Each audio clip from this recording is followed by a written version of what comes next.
Hello students, standard 12th English grammar chapter number 7, જેની અંદર આપણે ફંક્શન વર્ડ જોતા હતા.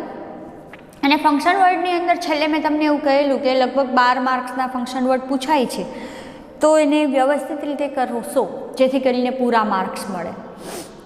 ઓલમોસ્ટ ફંક્શન વર્ડ આપણે જોઈ ગયા હતા. એક બે ફંક્શન વર્ડ બાકી છે જે હું તમને અત્યારે કહું છું. એમાંનું છેલ્લું ફંક્શન વર્ડ છે તમારું ગિવિંગ, એક્સપ્રેસિંગ અથવા શોઈંગ રીઝન.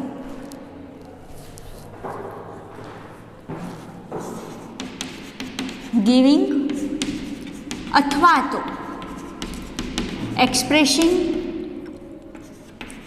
અથવા તો શોઈંગ રીઝન એટલે કે કારણ બતાવવું. તો એની અંદર કેવા વર્ડનો યુઝ થાય છે? જેમ કે રીઝન છે તો because, since, because of, as, on, account of, owing to, due to, આવા વર્ડનો યુઝ છે એની અંદર થાય છે. એનાથી આપણને ખબર પડે કે આ વિધાન છે એ રીઝન બતાવે છે, એક્સપ્રેસ કરે છે કે પછી વસ્તુઓ આપે છે. હવે બધા જ ફંક્શન વર્ડને શોર્ટમાં કેવી રીતે યાદ રાખવું એમનું એક ટેબલ કહું છું તમને.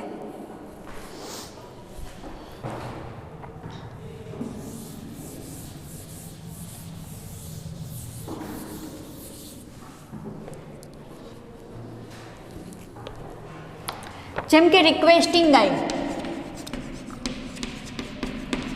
તો રિક્વેસ્ટિંગના મોસ્ટ ઓફ સેન્ટેન્સ છે એ વુડ યુ અથવા વિલ યુથી ચાલુ થતા હોવા જોઈએ.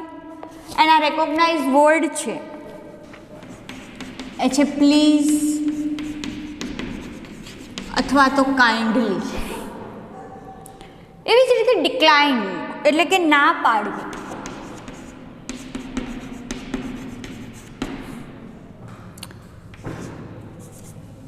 કોઈ વસ્તુ માટે તમે ના પાડો છો, ડિક્લાઇનનો બીજો વર્ડ થશે રિફ્યુઝડ.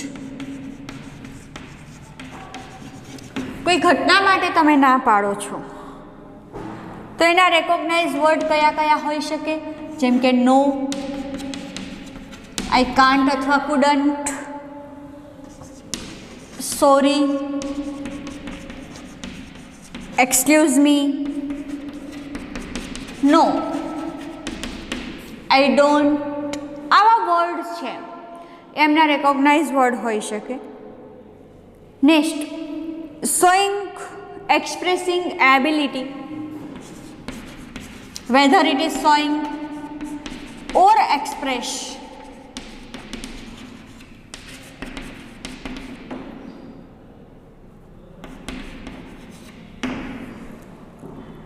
જેમ કે can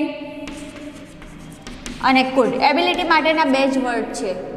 if there is past tense, જો વાક્ય ભૂતકાળમાં હોય તો કુડ હોય, વાક્ય વર્તમાન કાળમાં હોય તો કેન હોય.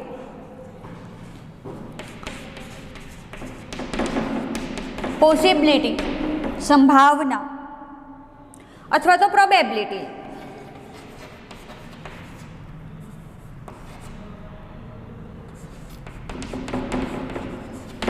સંભાવનાની અંદર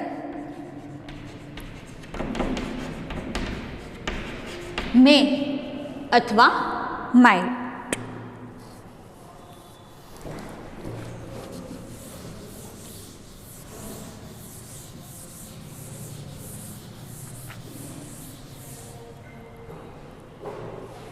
આગળ વધીએ. ઇન્ક્વાયરિંગ about time,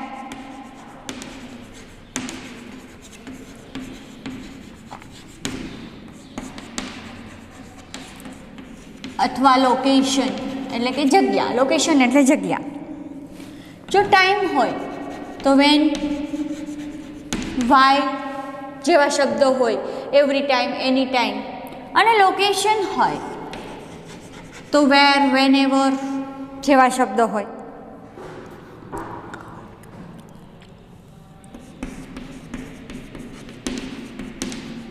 describing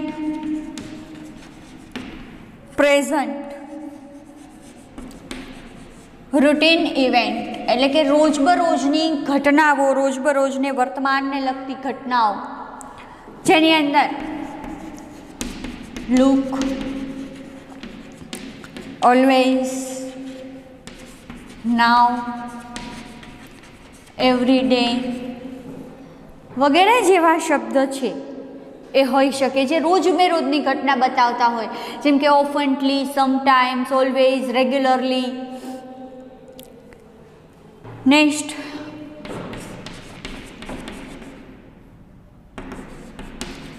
describing past event, ભૂતકાળની કોઈ ટેવ હોય, ભૂતકાળની કોઈ ઘટના હોય, જેમ કે યસ્ટરડે, લાસ્ટ ડે, પ્રીવિયસ. જે ભૂતકાળને લગતા શબ્દ બેટા એની અંદર હોય તો આપણને ખબર પડે કે ભૂતકાળની છે. Used to. ફ્યુચર ઇવેન્ટ હોય તો એમાં ભવિષ્યને કાળના લગતા શબ્દો હોય, જેમ કે વિલ છે, સેલ છે, ટુમોરો છે, નેક્સ્ટ ડે છે.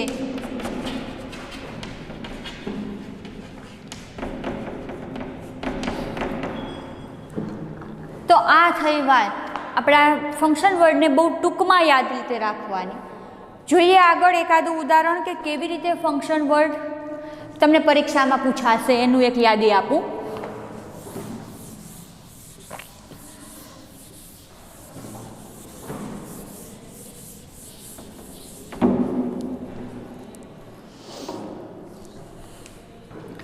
ઉપર બ્રેકેટમાં તમને આવી રીતે લખાયેલું હશે કે describing person,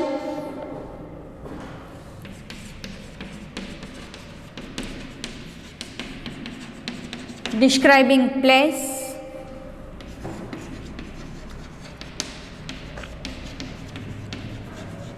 showing result,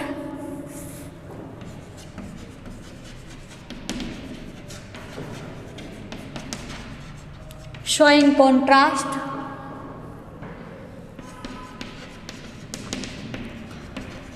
habitual action in past. હવે ડિસ્ક્રાઇબિંગ પર્સન એટલે વ્યક્તિનું વર્ણન થવું, ડિસ્ક્રાઇબિંગ પ્લેસ જગ્યાનું વર્ણન થવું, ડિસ્ક્રાઇબિંગ રિઝલ્ટ પરિણામ દર્શાવવું, કોન્ટ્રાસ્ટ વિરોધાભાસ દર્શાવવું, હેબિટ્યુઅલ એક્શન ઇન પાસ્ટ એટલે કે ભૂતકાળની કોઈ ટેવ દર્શાવવી. હવે જુઓ બેટા, હેલર Keller who was blind and deaf, she is still a role model for us. હવે બેટા who થી વાક્ય જોડાયેલું આવ્યું તો પર્સન થશે. આપણે શીખાતા કે પર્સન છે એમાં who અને whom આવે તો એની સામે આખું વાક્ય લખવાનું અને એની સામે લખવાનું describing person. Swamiji used to go for a prayer in the morning. Used to word આવ્યો જે હેબિટ્યુઅલ એક્શન બતાવે છે, ભૂતકાળની ટેવ બતાવે છે. ત્રીજું સેન્ટેન્સ એટલે એમાં લખવાનું habitual action in past. Despite my warning, he touched the live wire. Despite, in spite જે કોન્ટ્રાસ્ટ બતાવે છે, વિરોધ બતાવે છે. ઓઈંગ ટુ, ધો, ઓલ્ધો, હાવેવર તો એમાં આવશે showing contrast. Aryan was too slow to win the race. હવે ટુ અને ટુ શો ધેટ જે પરિણામ બતાવે છે તો એમાં આવશે result, showing result, describing result. Have you seen the Taj Mahal? Have you seen the Narmada Dam? Where the Statue of Unity is to be establishing. જગ્યા વિશેની વાત થઈ, વેર શબ્દથી વાક્યને જોડાણું છે તો describing place. They are irregular yet useful. હવે યેટ વર્ડ આવ્યો બેટા, જે કોન્ટ્રાસ્ટ બતાવે છે. સ્ટીલ, યેટ, આ બધા વર્ડ છે એ કોન્ટ્રાસ્ટ બતાવે છે. The weightage of dollar is so much in currency that everybody is attracted to it. ડોલરનો ભાવ એટલો બધો વધારે છે કે બધા, જો સો અને ધેટથી વાક્ય આવ્યું. Revise the sentence. The weightage of dollar is so much in currency that everybody is attracted to it.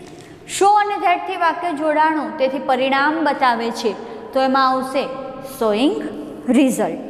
તો આ રીતે તમારે પરીક્ષાની અંદર વાક્ય લખવાના થશે. 6 વાક્યો આપેલા હશે, દરેકનો અડધો અડધો માર્ક, એટલે કે 3 પૂછાયેલા હશે, તમને 3 માર્ક આના મળશે. અને બહુ ઇઝી છે. જો તમે વર્ડ અને એની સામે એના રેકોગ્નાઇઝ વર્ડ યાદ કરી લો તો આ 3 માર્ક્સ તમારા રોકડા થશે. આના પછી જ ફંક્શન વર્ડનો જે ટોપિક છે કે અધૂરા વાક્ય કેવી રીતે પૂરા કરવા, એ હું તમને નેક્સ્ટ વિડીયોમાં શીખવીશ. Have a nice day.